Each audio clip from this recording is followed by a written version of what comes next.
రాహుల్ గాంధీ ప్రధాని అయ్యాకే బీసీలకు రిజర్వేషన్లు వస్తాయని టీపీసీసీ వ్యాఖ్యలు సరైనవేనా?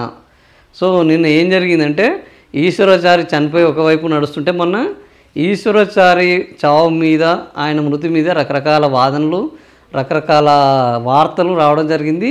సో ఓవరాల్గా రిజర్వేషన్లు అమలు చేయకపోవడం వల్ల మనస్తాపానికి గురై ఈయన చనిపోయాడని ఒక వాదన వచ్చినప్పుడు టీపీసీసీ మహేష్ కుమార్ గౌడ్ మాట్లాడుతూ మేము రిజర్వేషన్లు అమలు చేయడానికి అన్ని ప్రయత్నాలు చేస్తున్నాము, కానీ కేంద్రంలో బీజేపీ ఉండడం వల్ల రావట్లేదు. బట్ దీనికి ఆధారపడాల్సిన పని లేదు. వచ్చే ఎన్నికల్లో కాంగ్రెస్ పార్టీ అధికారంలోకి వస్తుంది, రాహుల్ గాంధీ ప్రధాని అవుతాడు. రాహుల్ గాంధీ ప్రధాని అయిన తర్వాత గ్యారంటీగా ఈ రిజర్వేషన్లు అమలు జరుగుతాయని ఆయన మాట్లాడడం జరిగింది.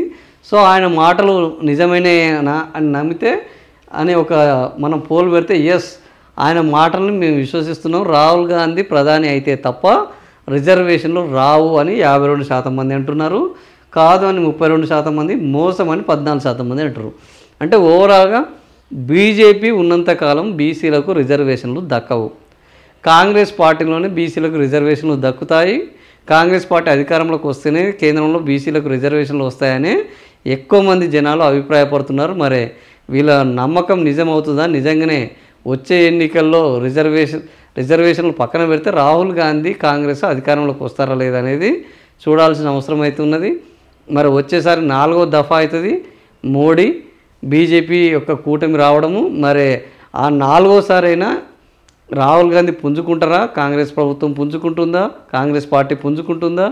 ఇండియా కూటమి బలంగా మారుతుందా లేదా? ఇలాంటి అనేక సందర్భాలు ఇవి అయితే కానీ బీసీల రిజర్వేషన్లు అయ్యే పరిస్థితి లేదు. సో బీసీల రిజర్వేషన్లు ఇప్పట్లో జరిగే ప్రసక్తే లేదనేది దీన్ని బట్టి చూస్తే అర్థమవుతుంది.